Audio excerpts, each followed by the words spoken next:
Nak ke mana tu? Masa terbaik untuk kita tengok serangga di Taman Negara Pahang adalah pada waktu malam.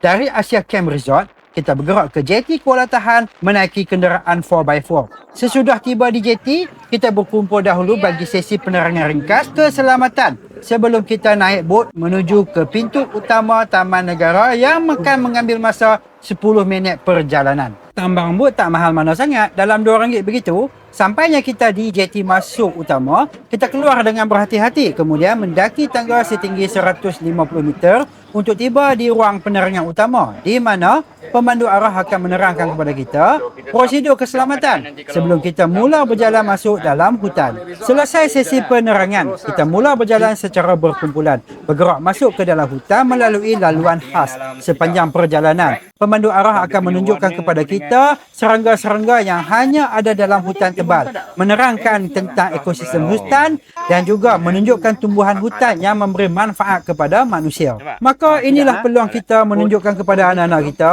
betapa pentingnya ekosistem hutan dalam kehidupan. Maka musim cuti kali ini, susunlah jadual untuk kita bawa anak-anak kita datang dan bagi mereka rasai sendiri pengalaman bertemu dengan serangga sebegini. Jadi, ambil peluang sementara anak masih kuat sifat ingin tahu dan bawa mereka melawat Taman Negara Pahang. Untuk pakej-pakej menarik, lawati laman web yang tertera.